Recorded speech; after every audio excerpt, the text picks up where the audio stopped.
eyes are the windows to the soul. And there is some truth to that, because not only do our eyes take in our experience, they tell a story. And your eyes tell your story and his story.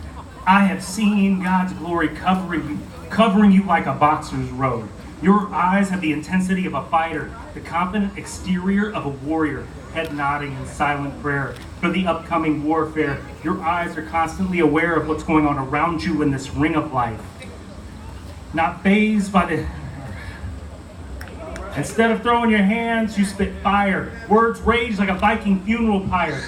Yet your flow has a hypnotic rhythm and pace, bobbing and weaving through lyrics with grace, all in a posture of praise, because you are still here. Behind your confident exterior used to be fear, fear that you weren't enough, fear that you wouldn't measure up, fear that you were alone and wouldn't live long enough to be grown, fear of sin known and unknown.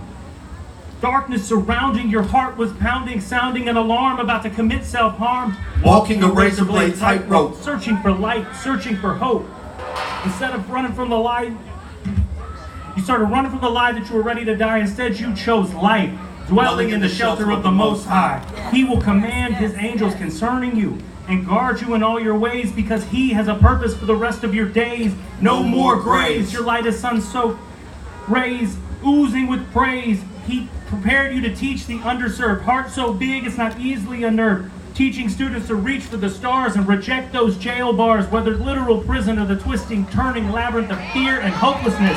He saved you for this. He saved you with his blood. No need for another flood. He put out his arms freely, and they nailed 1, 2, 3. Unbelievable agony for you and for me. I mean, they say that the eyes are the windows to the soul, and yours are a kaleidoscope of the creation. I see God hovering over the waters of your tears with hope, bursting from a broken bloodline into the first breath of a relationship with him that he has spoken to exist in you. His word is bond, and his mouth is pregnant. With every whisper, the content of his heart toward you is dilating, stretching let there be to it is finished, like a cross-stitch conversation with himself concerning you from start to finish. His death has wet nursed your rebirth before the beginning, and since then his breath has been spilling light into your lungs like suicidal stars dripping from his lips into the waterfall of a first word that is washing unfertilized confessions of who you really are. Gardens can't grow grounded in their own guilt, but we forget pruning is a process, and for years you flower bedded forgiveness for yourself inside of a eulogy that never knew it could blossom with the fruit of your own lips.